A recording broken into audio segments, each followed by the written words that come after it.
capítulo 11, versículo 23 em diante.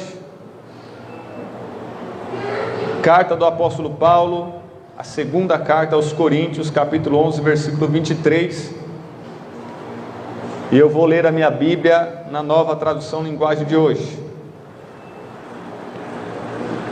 Meus irmãos, hoje nós vamos aprender, hoje nós vamos descobrir, saber, conhecer o que é viver o Evangelho. As pessoas buscam uma vida melhor, sim, e às vezes elas vão para a igreja buscar uma vida melhor.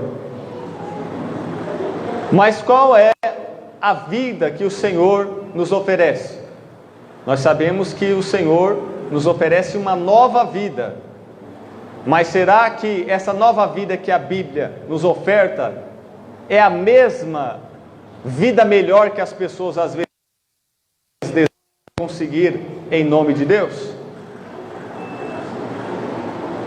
Será que as coisas que eu enfrento lá no mundo, quando eu era pecador, mas aí eu me converto a Jesus, será que eu nunca vou passar pelas mesmas coisas que eu passei quando eu não tinha Jesus? Será que quando a gente se torna cristão, nós não ficamos mais doentes, nem pobres, e tudo dá certo, e tudo vai bem, e é só bênção e só vitória? Será que é assim mesmo? Ou será que isso é fantasia? Ou será que isso é a Disneylândia Gospel?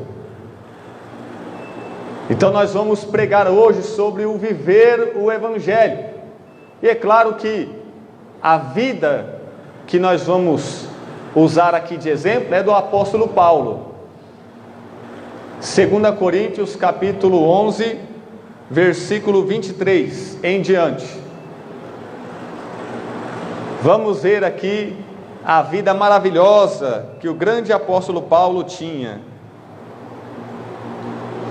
Talvez depois de ler, muita gente nem vai querer ser mais crente, porque pensava que ser crente é nunca ficar doente, nunca ser pobre e tudo dar certo, é só prosperidade. Vocês têm que tomar cuidado com os falsos profetas que pregam uma vida boa e perfeita nesse mundo, uma vida de mil maravilhas. É puro folclore, é mentira, é engano. Mas nós vamos ver na Bíblia o que é viver o Evangelho, o que nós passamos, enfrentamos por ser cristão.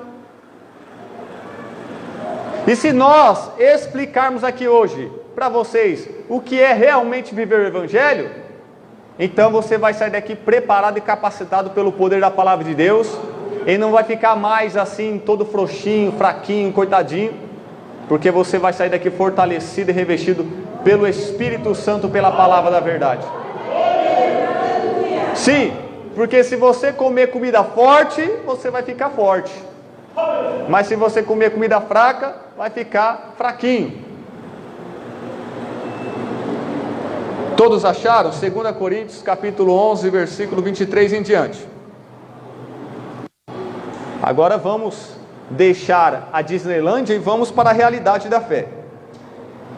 Eles são servos de Cristo, mas eu sou um servo melhor do que eles, embora, ao dizer isso, eu esteja falando como se fosse louco, pois eu tenho trabalhado mais do que eles e tenho estado mais vezes na cadeia.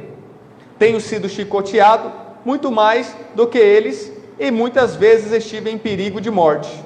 Em 5 ocasiões os judeus me deram 39 chicotadas. 3 vezes os romanos me bateram com porretes e uma vez fui apedrejado. 3 vezes o navio em que eu estava viajando afundou, e numa dessas vezes passei 24 horas boiando no mar. Nas muitas viagens que fiz, tenho estado em perigos de inundações e de ladrões, em perigos causados pelos meus patrícios, os judeus, e também pelos não-judeus. Tenho estado no meio de perigos, nas cidades, nos desertos, em perigos causados por falsos irmãos. Tenho tido trabalhos e canseiras. Muitas vezes tenho ficado sem dormir. Tenho passado fome e sede. Tem me faltado casa, comida e roupas. Além dessas e de outras coisas, ainda pesa diariamente sobre mim a preocupação que tenho por todas as igrejas. Quando alguém está fraco, eu também me sinto fraco. E quando alguém cai em pecado, eu fico muito aflito. Se existe motivo para eu me gabar, então vou me gabar das coisas que mostram a minha fraqueza. O Deus e Pai do Senhor Jesus, o Deus que é bendito para sempre, sabe que não estou mentindo. Quando estive na cidade de Damasco, o governador nomeado pelo rei Aretas pôs guardas nos portões da cidade para me prenderem. Porém os meus amigos fizeram com que eu descesse num grande cesto por uma abertura da muralha, e assim escapei do governador. Grande Deus. Pode se assentar, meus irmãos, fique à vontade, para glorificar o Senhor Jesus, quem nos mostra a realidade da vida. A vida, meus irmãos, não é fácil. A luta é difícil. Essa vida não é mole não, é difícil. É vida dura, é vida sofrida. E aqui está, meus irmãos, a realidade da fé. Aqui está, meus irmãos, a realidade de ser um cristão. Aqui está, eu li um texto, eu expus um texto, que é uma biografia, um diário de um grande homem de Deus, de um discípulo, de um apóstolo. E ele está relatando nesse texto, nesse pequeno diário, um resumo, uma síntese da sua história, o que ele passou, o que ele enfrentou, o preço que ele pagou. E nós podemos aprender que nós somos sujeitos a passar a enfrentar as mesmas coisas.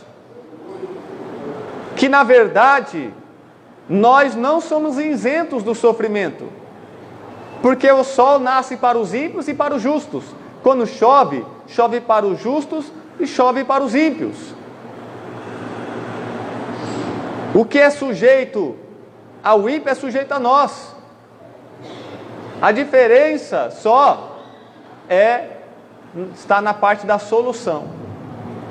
A diferença está em que o cristão tem um Deus poderoso e o ímpio recorre ao dinheiro e a outras coisas, ou a outras pessoas ou ídolos.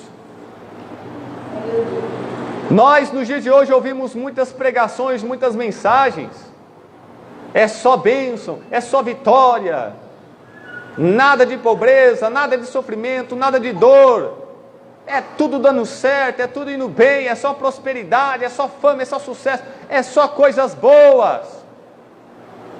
Aceita Jesus que Deus vai te dar um carro, uma casa, uma esposa, uma família, uma faculdade, e vai realizar os seus sonhos, e vai derrotar os seus inimigos, e ele vai se tornar um escravo para você, para fazer tudo aquilo que você quer, ainda que seja de um coração egoísta. E aí, quando a pessoa começa a viver e vê que não é nada disso, então ele se desvia, ele desiste. Ele não suporta a dor, não aguenta a pancada, o sofrimento. Por quê? Ouviu mensagem fraca, comeu comida fraca e se tornou alguém fraco. Então nós temos que sair desse mundo de fantasia, temos que descer desse mundo da lua, da Disneylândia, essa vida inventada, fictícia, que não existe. Se nós fôssemos abençoados por causa da nossa fidelidade, santidade, espiritualidade, com certeza nós alcançaríamos nem o apóstolo Paulo, muito menos Jesus. Se fosse por fidelidade, espiritualidade e serviço, o apóstolo Paulo seria o homem mais abençoado depois de Cristo. Mas uma coisa não tem nada a ver com a outra.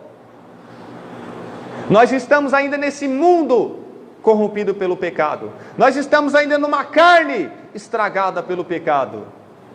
Porque a